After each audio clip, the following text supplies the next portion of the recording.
Yeah, a little bit. I think that like it's goes in stages. So like in high school, you got your recruiting sites in the top 100, and then once you go to college, you got the draft board. What is it, Draft Express, something like that.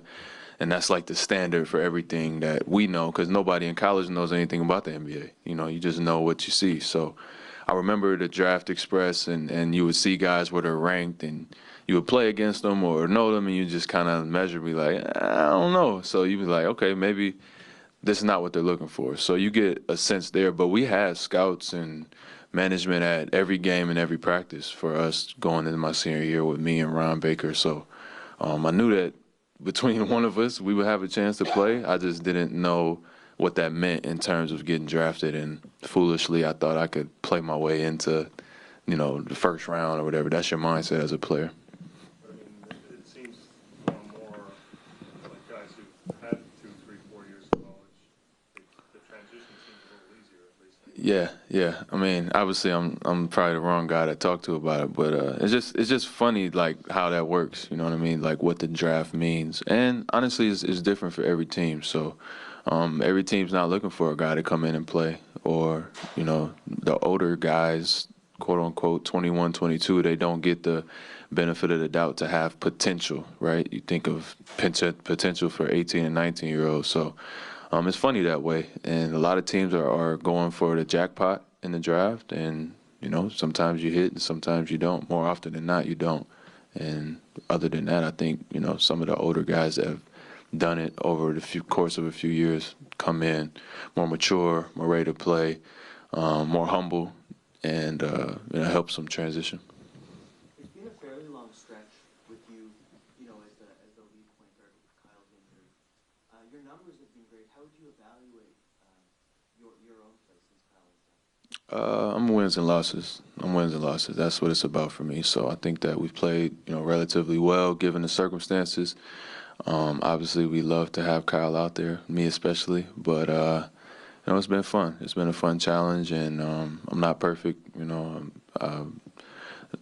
gonna have games where I play well, games where I play bad. But to me, I'm just about wins and losses. And as long as we're on the right track and improving each game and each day, each week, and we're winning more than we're losing, I feel like I'm in a good spot. So it doesn't always help my numbers. Sometimes it's ugly, but the only one that matters to me is win.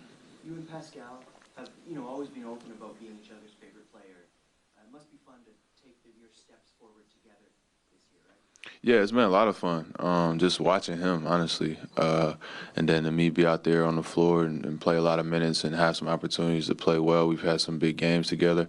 It's just fun. It's just especially like knowing him for as long as I've known him and coming from where we come from and being in the D League and sitting on the end of the bench, for a lot of our rookie year. That's a bond that you grow over time, and like we've done that. We've worked in the summer together. We've came and worked our way into the lineup, and obviously he's taken a superstar trajectory. So it's just been fun to be there alongside of him, and if I could stick by his side, maybe I'll stick around long enough and soak up some of that max money. Fred, it's fair to say that are the defense is still ahead of the offense, right? I mean, that's where you guys are at right now. Yeah, sometimes, sometimes. I mean, you see a quarter like the third quarter last night when the shots go in and you think your offense is doing well, but I'm not sure we executed great. We just made some shots. But I mean, I guess the question for me is, how much can you get? How much can you close that gap without Kyle? Like, I mean, Kyle's got to be there for you guys to sort of achieve what or reach your potential. Yeah, I mean, we certainly can be better than we've been. I think that with the version of us that you're seeing right now, we can certainly close the gap and be better offensively. And then when we get the guys back, it's gonna start all over again. Right? You got to find your rhythm. It'll be like the beginning of the season all over again. And find your rhythm, find your spacing and pace, and finding where guys are gonna take their shots at. So.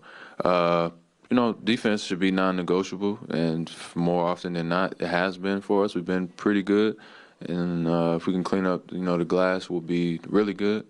But offensively, it takes time, and we're a month in, but it usually takes a while to get clicking. And like I said, just want to keep the trajectory going the right way, and I think we all feel good about, where we're going and understanding we're not where we want to be at right now.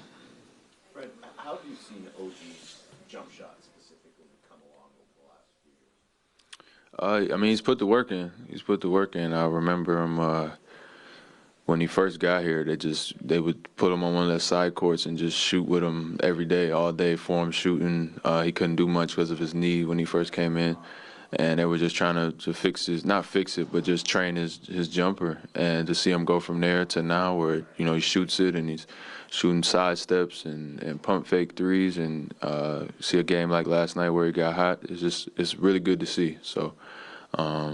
The most impressive thing that I've seen from him this year is just that he continues to put the work in each day, and you can see it pay off. That's one of the few things in this game where if you work on it, you can see direct, results fast, and that's something that we've seen with OG. Is that an area specific? I mean, I know the Raptors development staff gets a lot of credit for all of these guys that have taken another step over the last few years, but specifically in terms of the shooting, I know you've been a good shooter since Yeah. but Pascal and OG, Yeah. that's something that they really. They get no credit, man. Give the credit to the players. But I mean, yeah, like that's something that we really focus on. Nurse is obviously a big proponent of shooting and studying shooting and everything that entails it, and he implements that to the staff, and then our staff takes the time to break guys' shots down and find time to shoot. That's one thing. If you don't do anything else when you come in, if it's a treatment day or you don't really want to go hard on the court, you find time to shoot. Just get shots up and try to shoot the shots that you shoot in the game. And that's something that lasts all year, from as soon as the season's over to to mid-season and playoffs. We shoot every single day, and you can see the payoff is the players got to want to do it first. You got to want to be better. You got to want to be a better shooter. You got to be coachable, and then our coaches are right there along the way assisting us. And for the most part, I think most of the guys that's been here have become better shooters since they've been here. They've had guys in the past, like Dave Hoffman, guys they brought in specifically as shot doctors or whatever. Is there a guy like that on staff? Is there someone that you're a go-to guy when you're trying to go off?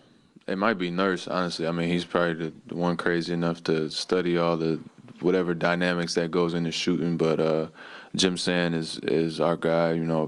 Patrick Mutombo, all the guys on the development staff that take the time to get with the guy and try to tune up his shot. So it's a pretty individualized, depending on what you need. But I think overall it's just the reps and finding a shot that you like and then just repping it out every single day and finding a routine and sticking to it.